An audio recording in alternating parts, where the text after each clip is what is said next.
Okay, we're going to get started with this study guide. I'm going to go in order from front to back, but if you want to skip ahead this video and go to a section you think you need more help on, by all means go ahead and do that. So this first part is, can you explain what an atom is and its structure? Do you know what an atom looks like? So let's do this together. The smallest unit or building blocks of matter is the atom. The atom is the smallest part of anything. It's smaller than cells, it's smaller than your hair, it's smaller than dust. It's the smallest building blocks of matter. It contains a dense nucleus or center of protons and neutrons. So dense nucleus, that just means all of these particles are tightly packed. That's what dense means. And it has positive protons and neutrons in the middle.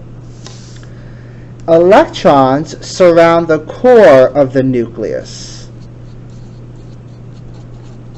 So electrons orbit or circle the outside of the nucleus. So get those answers down and make sure you understand each one. So now let's put that into a diagram. Do you understand what an atom looks like? An atom has a middle part called the nucleus. The nucleus is where most of the mass is. So not the weight, but the mass. Okay? Look at it. Atom is mostly empty space. Most of what the atom is comes on the middle part, or the nucleus. The nucleus contains positively charged particles called protons. They contain neutral or zero charge particles called neutrons. Again, this is all inside the nucleus. Okay? Outside the nucleus, you have these teeny tiny things that are negatively charged. These are your electrons. So make sure you understand what an atom looks like and you can label it. What charge do protons have? We just went over this. Protons have a positive charge. What charge do electrons have? They have a negative charge. And the neutrons, if you want to write this down, have zero or a neutral charge. Neutral means zero or no charge. If two of your friends are fighting and you stay neutral, that means you have zero interest. You're not going to go in there. Outside or inside the nucleus? So is it inside the nucleus or is it outside the nucleus, orbiting in circles? In which part of the atom do you find the most mass? We just said it. That's inside the nucleus. Protons and neutrons have most mass. A proton looks like this. A neutron looks like this. In which part of the atom do you find the least mass? That's on the outside of a nucleus. What is outside of the nucleus? These teeny tiny electrons. So protons and neutrons, they're ginormous compared to teeny tiny electrons. Okay? Perfect. Make sure you understand what an atom is, because we're building on it. And now we have element boxes. So, can you read and understand the periodic table of elements? And can you make an electron cloud model just by reading an element box? So the first element we're going to do is lithium. If you don't have a periodic table out in front of you, so lithium, we're just going to do a little element box over here, has an atomic number of 3. Its chemical symbol is Li. And it has an atomic mass of 6.9. Okay, that's 3, by the way, if you can't see it. Okay, so with this information, you should be able to figure out all of this. Okay, what is the chemical symbol? Li. First one's capital, and the second one's always lowercase. What is the atomic mass? The atomic mass is 6.9. Okay? Now, when you get the atomic mass, you have to round it. If it's 0.5, 0.6, 0.7, 0.8, or 0.9, you are going to add one more. For example, 6.9, it's 0.9, it's very close to 7, so you're going to leave it at 7, or you're going to round up, add it to 7. If the decimal of the atomic mass is 0.4 or less, like this, you're going to let it rest. So don't add anything, just keep the whole number the same. So the rule is 5 or more, you add one more. 4 or less, you let it rest. Don't add anything to it. So the atomic number, we said, is that top number, is 3. This is the atomic number, the top number, and this is the atomic mass, the bottom number. It's asking you for the number of protons. The atomic number tells you the number of protons and the number of electrons. It's the same. So if the atomic number is 3, it has 3 protons and 3 electrons. The poem that you memorized said subtract the number from the mass to find how many neutrons fast. So I'm going to do the rounded mass, 7 minus 3, in order to get 4 neutrons. What group number is it in? If I look on my periodic table, I can see clearly that lithium is going to be in group 1. So we're going to write group 1. If it's in group 1, that means it has 1 valence electron, or 1 electron on the outside circle, farthest away from the nucleus. Okay, now we've got to figure out how many inner electrons are left in the cloud. Let's go back up. There are 3 electrons total in lithium. If one of them is a valence electron, how many are left in the cloud? 3 electrons total. 1 electron is going to be a valence electron, so there's 2 inner electrons left. You've now used your element box to figure out all this information, and all you have to do is plug it into an electron cloud model. So we said this had 3 protons, because the atomic number is 3. 4 neutrons, because the mass rounded minus the atomic number was 4. It's in group 1, so it has 1 valence electron. And then we did 3 electrons total minus 1 valence electron, and we got 2 inner electrons. So that's lithium. I'm going to do 2 more of these for your study guide. I just dropped the periodic table. This is my second video, so please don't laugh at me too hard. Okay, now we're going to do a noble gas, argon. Find argon on your periodic table. So if I'm using my periodic table, I see that argon is going to be right here on the far right, and it's in group number 18.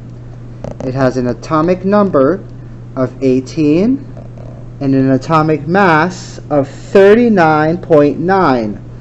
0.9, so I'm going to round that up to 40. So let's write this information down. Chemical symbol, Ar. atomic mass, 39.9, which is close to 40 because 5 or more, add 1 more. The atomic number is 18. The atomic number is the same as protons, and it's the same as total electrons. So if there's 18 as the atomic number, that's going to be 18 protons and 18 total electrons. So easy, right? Subtract the number from the mass to find how many neutrons fast. So I'm going to do 40 minus 18, and I'm going to get 22 neutrons. We said it was in group number 18. That does not mean there's 18 valence electrons. Remember, the most you can have is 8. If it's in group 18, it has 8. It has the most. It's non-reactive. We'll talk about that later. Okay, let's break this down step by step. There's 18 electrons total. 8 are valence electrons. How many are left in the cloud? 18 electrons total, 8 valence electrons, so 10 are going to be left in the cloud. And all you have to do is transfer all of this information, 18, 22, 8 valence electrons because it's in group 18, and 10 electrons left in the cloud. Beautiful. Last one, I think you got the hang of it, is silicon. Silicon's element box looks like this. It has an atomic number of 14. The chemical symbol is Si, and it's 28.0. So that's the element box. So symbol, Si, mass, 28. It rounds to 28 because it's 4 or less. We let it rest. We don't add anything to it. We leave it alone. Atomic number is the top number, 14. The atomic number is the same as protons and electrons, so 14, 14. Subtract the number from the mass to find how many neutrons fast. So you have 14 neutrons. Group number.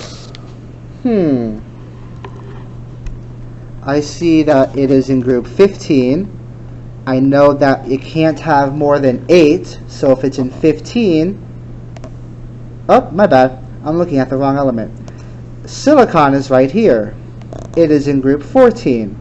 Therefore, I know that it has 4 valence electrons. So it's in group 14, and so it has 4 valence electrons. Alright, you're an expert at this. 14 electrons total. 4 of those electrons are going to be valence electrons, or outer level electrons, so there's only 10 left in the cloud. And then you're going to transfer all of this information into your electron cloud model. Perfect. Alright, we're almost done. True or false? The number of protons is also called the atomic number. We just did that. True. The number of protons for an element always stays the same. True. Protons never change. The protons tell you the identity of the element. So you might want to write that down. Okay, that's going to be on your test. Selenium has 34 electrons. Selenium has 34 electrons. I know that electrons is the same as atomic number. So I'm going to find the element with atomic number 34 that has 34 protons and 34 electrons. Boom, it's selenium. So this is going to be true. Magnesium has 12 protons. If you change it to 13, it is still magnesium. Let's see. Magnesium is number 12. It has 12 protons. If you change that to 13, is that still magnesium? No, it's aluminum. So that's false. You're going to write a F for false. Calcium has 2 valence electrons. Let's see. Calcium is in group 2. It's an alkali earth metal, so that is true. Krypton is in group 15. I'm going to go here. I'm going to go to group 15. Do I see krypton? Nope, because krypton's over here in group 18. It's a noble gas, so that's false. If the number of protons were to change in an element, then it would completely change the identity of the element. I feel like there's a theme here, so I should really know this one. That's true. Bromine is in period 4. Remember, up-down columns are groups. Left to right rows, you finish your sentence with a period. You have 7 different classes here at LJ, so you have 7 different periods. Flex doesn't count, so that's why you have 7. So period 4 is right here. Period 4 means this whole row. This right here, this is group 4. Group 4 is column. The question says bromine is in group 4. Let's check. Here's group 4. Bromine is in period 4. That's the question. So I'm going to look over here. I don't see bromine. I don't see bromine yet. Let's look on the other side. My room lights just came out. Right there. Bromine is in group 4. So we're going to mark this one as true. Okay, next one. To calculate the number of neutrons, you subtract the atomic number from the rounded atomic mass. We just did that like 3 times. True. Draw and label the current atom model. The current model is called the electron cloud model by Schrödinger and Heisenberg. You need to know that the electron cloud model is the current model. It's what we know that the atom is what we think, like we're 98% sure that this is what an atom looks like. It has a dense nucleus, and whenever you draw something in science class, you have to label it nucleus. So it has a densely positively charged nucleus because it has protons in there and neutrons have no charge. And electrons, instead of going in boring orbitals like what Niels Bohr said, not in orbitals, they're in a cloud. So I want you to just do this. This is our current or modern understanding of an atom. Electrons orbit the nucleus really, really fast. You can't really tell where they are. So label this. These are electrons. And this whole thing right here is what we call the electron cloud. That like space where the electrons hang out outside the nucleus. So get this information down. You need to know reactivity. Okay, why don't you draw this? Reactivity means how likely is that element going to change into something new? Is it going to explode into something new? Is it going to, change colors? Reactivity has to do with valence electrons, and we're going to talk about that a little later. But you need to know, by looking at a periodic table, which side or which group of elements are the most reactive, which are not reactive, and which are kind of reactive. Elements in group 1 are very reactive. We're going to write very reactive. So all of these elements in group 1, they are very reactive. You need to know that. As you go down, the elements become, as you go down, you start from lithium, you go to sodium, potassium, rubidium, cesium. The elements become more reactive. That's not an answer choice on here. I messed up. Just write more reactive.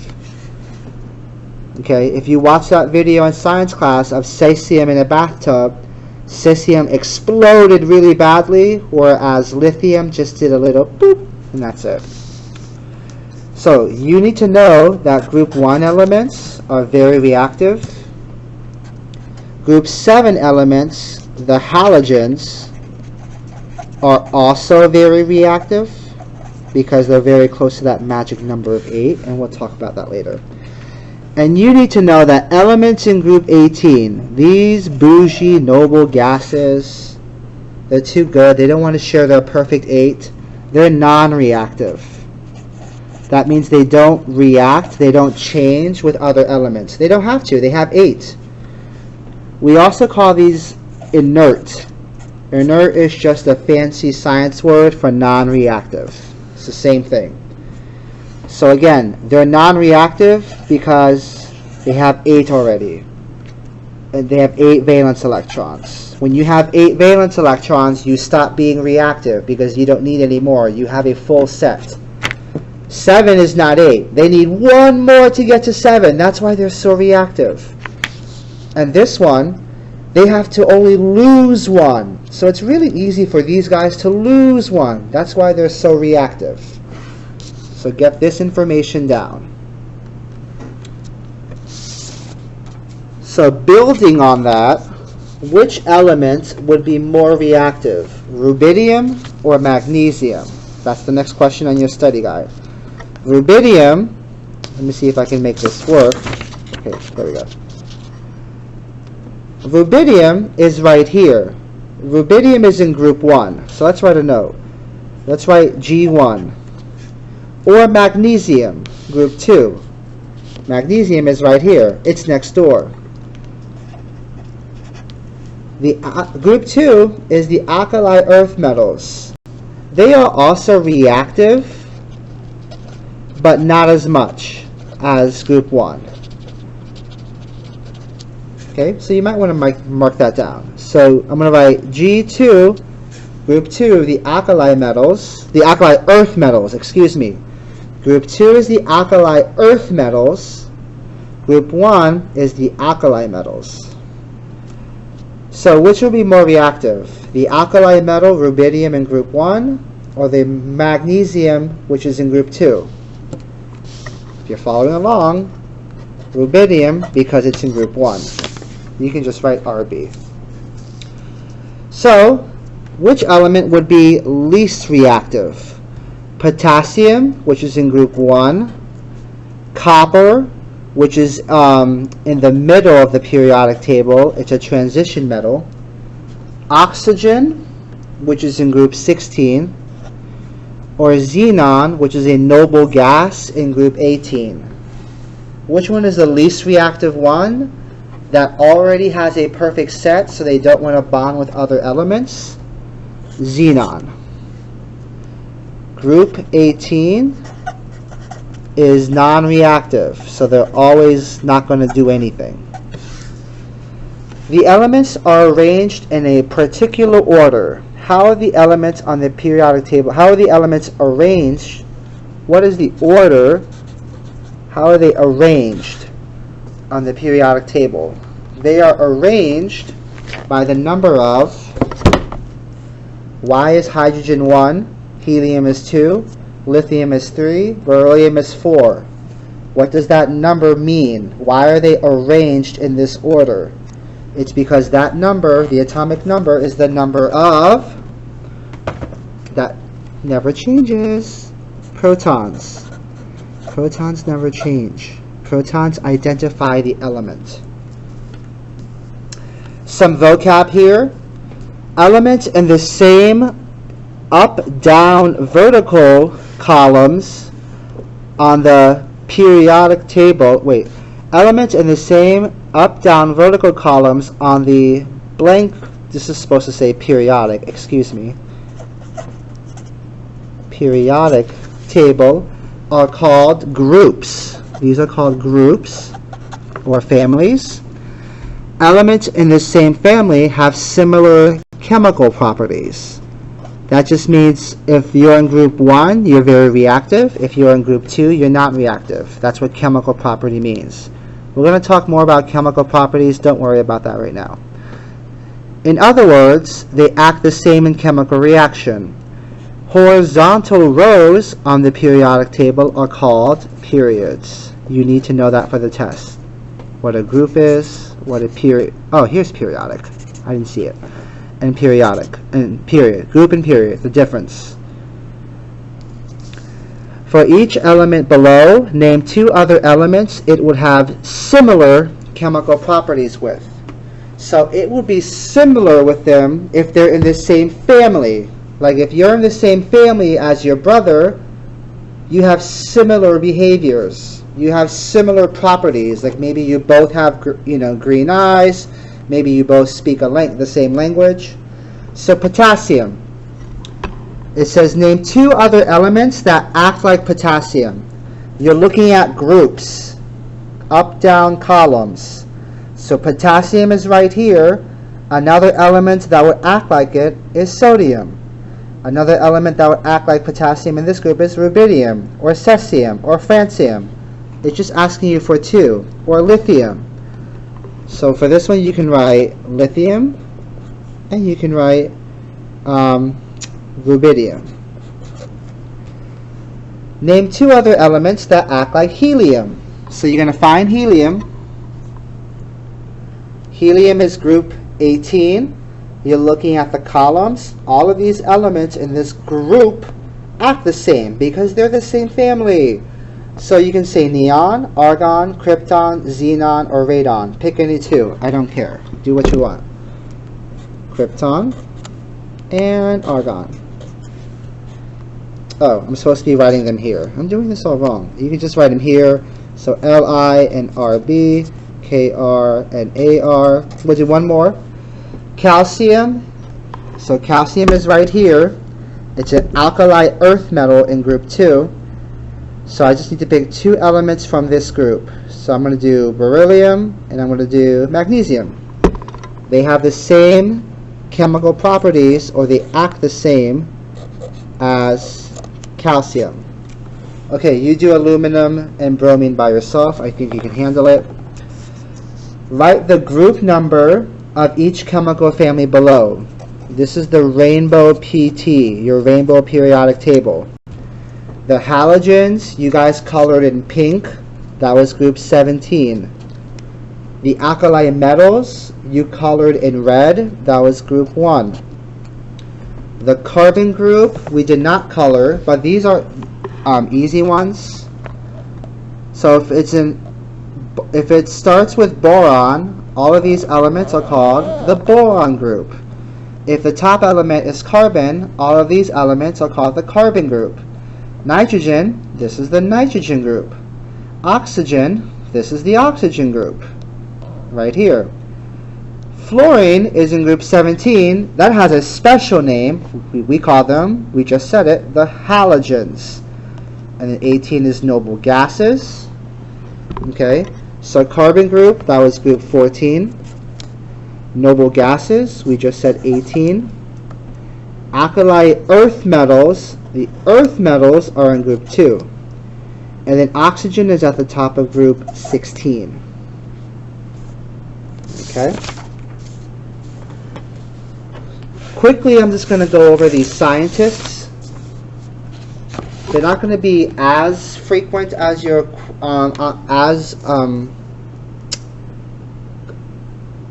they're not going to appear on your test as much, but you do have to know some basics, especially the names of each model.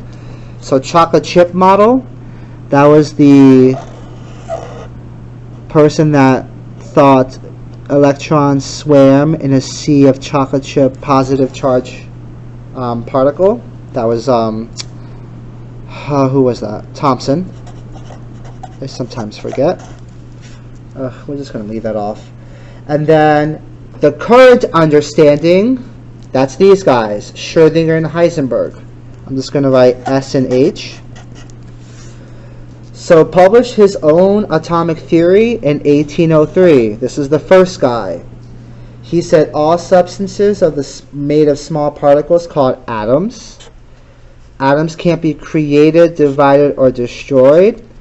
Atoms of the same element are alike. Atoms of different elements are different. And atoms join together to make new substances. So that was the first guy, Dalton. Okay. Discovered the electron. That was this first dude right here. Dalton was the first guy. He just had a solid sphere, or the billiard ball model if your teacher taught you that. And then after Dalton, Thomson was the first person to discover the electron. So Thomson. The gold foil experiment that discovered the nucleus. So remember, this is a laser beam gun. Okay, I'm shooting a laser at a gold piece of aluminum foil. So I'm going to write, what's the symbol for gold? AU. Pretend this is gold foil. So I shot this laser at gold foil. Some of it bounced back at me, so it hit something here. And then some of it also went through it. What was it hitting? It was hitting the nucleus. So Rutherford discovered the nucleus of an atom with his gold foil experiment. Electrons orbit the nucleus in fixed boring paths or shells. The boring paths guy, it's in his name. Boring. They're fixed paths. There's a certain distance around the nucleus. An atom is mostly empty space. That was this guy. He shot through the gold foil. Some of it bounced back, but some of it also went through it. Why? Because an atom is mostly empty space. Same dude. And then the electron cloud model, we just went over this. Schrödinger and Heisenberg. You have to know the electron cloud model is the current model of the atom. I wrote a star T for test. Okay, organic or inorganic. A compound is considered organic when it contains a lot of chemical symbol C, carbon, and hydrogen. Organic means it came from a living thing. Living things are filled with lots of carbon, C, and hydrogen, H. This means it was part of a living or once living thing. You guys saw this last year in science. C6H12O6 is the chemical formula for this organic compound. Glucose, the sugar for plants. We'll go over that later this year. Blank compounds do not have any carbon or hydrogen as their principal or main element. In means no. So if it's inorganic, means no carbon, no hydrogen. So just following up on that, it says classify the elements as O organic or IO inorganic. So just really quickly, CaCl, inorganic, no carbons. NH4C, it has hydrogen, but I don't see any carbons, inorganic. This one, a lot of carbon, a lot of hydrogen. This is organic. This one, NaCl, which is the fancy science word for salt, this is Cl. Okay, there's a difference between C and then Cl. Cl is chlorine. And then this is inorganic. CH4, I have a carbon and I have a hydrogen. This is organic. CO2, I have a carbon, but I don't have any hydrogen. This is inorganic. Cu2O, copper oxide, there's no carbon, there's no hydrogen, inorganic. And same here for iron sulfate, Fe2SO4, it's inorganic. Okay. We're going to teach you how to read those later on. Okay, this is important. This whole thing's going to be on your test. Do you know where to find metals, nonmetals, or metalloids? It's very easy. Most of the atoms, most of the elements on this periodic table, on any periodic table, in this one, it's yellow. On my key, yellow says metal. Most of the elements are metals, and they're found to the left. Every periodic table has a staircase. This little staircase. It starts with boron, and it just goes down like a staircase. To the left is where you find the metals, except hydrogen. Hydrogen is not a metal, it's a gas. It's a nonmetal. That's the only nonmetal on the left. Most of the nonmetals you find to the right of the periodic table, or to the right of the zigzag line. So look, green is nonmetal. Purple, or pink in this table, are these elements on the zigzag or staircase. These are a special group of elements called metalloids. A metalloid is basically the middle between a metal and a non-metal. They're kind of like a fake me out metal. But we'll talk more about what a metalloid is. For right now, you need to know metals to the left, non-metals to the right, metalloids on the zigzag. So everything I just told you, copy this down on here. Metals found to the left, and then it asks you to give me two elements that are metals. I'm going to let you do that.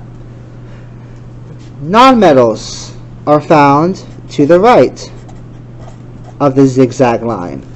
So metals are found to the left, nonmetals are found to the right, and I need two elements. So give me two elements that are metals, two elements that are nonmetals to the right, and the metalloids are found on the zigzag line. So it's these, okay? I think that's going to help you guys understand it. There's only like 8 metalloids. Remember, we did this at the periodic table. Almost 80% of elements on the periodic table are metals. About 15% are nonmetals, and barely 5% are metalloids. So you need to know most are metals, and metals are found to the left. Okay. This one, you just have to tell me all the different elements you see. A compound is if there's one or more, if there's different elements. So every time you see a capital letter, it's going to be a different element. So this one, there's a capital letter, capital letter, capital, capital, capital. Lowercase means it's part of the element right next to it, the letter next to it. So anytime you see a capital letter in a compound, it tells you a different element. Okay? A compound has 2 or more different elements. So this one right here is not a compound. Because how many different capital letters do you see for O2? 1. Just O. The rest of these are compounds. How do you know? They have different capital letters.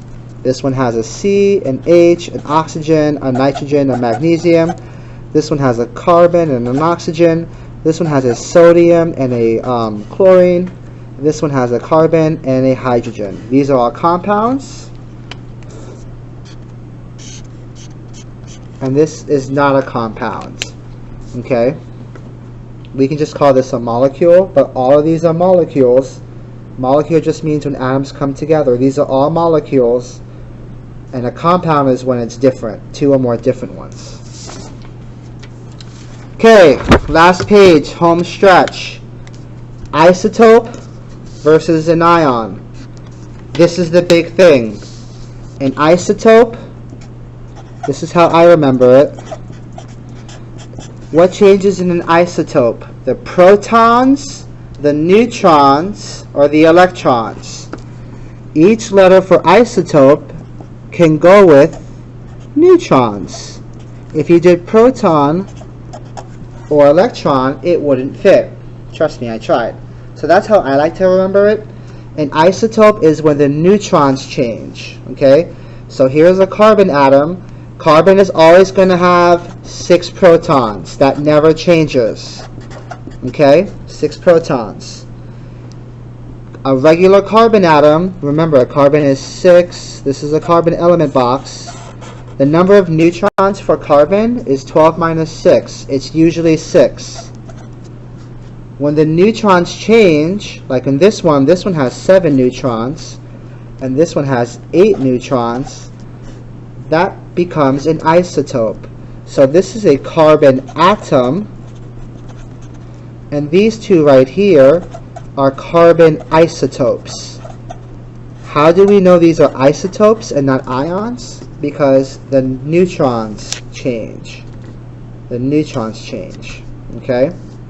Carbon 13, you can write this on the side. When this is carbon 13, this number is just basically the new atomic mass. Look at the atomic mass for carbon. It's usually what? 12.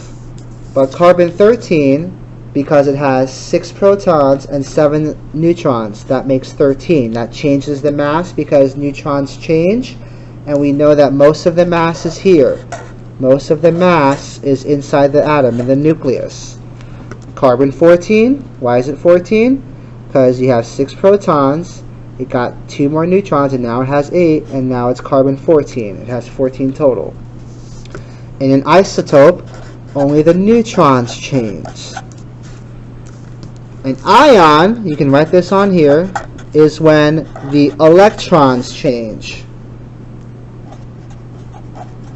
And then when the electrons change, it can become a positive ion if it has more protons than electrons, or a negative ion. And you have to decide which one. Let's do it together. It says an ion is formed when an element gains or loses. So gains is plus. We're not going to do that. That's going to confuse you. Because when you gain an electron, you become more negative. So let's not do that. I don't want to confuse you. So it's when you change the electrons. So let's practice. When an atom gains one or more electron, it has a blank charge because it has more negative charges or electrons than positive charges, protons. So if I had an atom with, let's say, 3 protons and 3, let's say I have an atom with 3 electrons and 3 protons. They kind of cancel each other out, so that atom is called a neutral atom. But let's say this atom gained an electron. Is it more positive or is it more negative now? It's more negative because it has more electrons. So when an atom gains one or more electron, it has a negative charge because it has more negative charges than positive charges. It goes from being a neutral atom to a negative ion. Conversely, or the opposite, when an atom loses an electron, it has what kind of charge? So let's go back to my old example. Let's say I have a neutral atom. It has 3 electrons and 3 protons. Let's say it lost one of these. Is it now more positive or negative? Now it's more positive. Now it's a positive ion. So when an atom loses one or more electrons, it has a positive charge because it has more positive charges than negative charges. It goes from being a neutral atom to a positive ion. Okay? So you just have to know an ion is when the electrons change. And depending on if it has more protons or electrons, it's either going to be a positive or negative ion. Isotope is when the neutrons change. Okay? Because the mass of the element changes. And just to finish off, so here's a regular neutral sodium atom. It has sodium usually has 11 protons, always. It always has 11 protons. Protons never change. This is good to end with. And then sodium usually has 11 electrons. Okay, this is neutral. 11, 11, they cancel out. It's neutral. When it loses one electron, it now has 10 electrons. So look, it loses one electron. When it does that, it becomes an ion. So this is a sodium ion. And is it now more positive or is it more negative? It's more positive. That's why we see this one up here. So it's a Na plus ion. Alright, good luck on your test. I would recommend you read this to yourself at least 2 times. Make sure on test day you get a nice little breakfast, and you are going to do a great job. Thank you guys.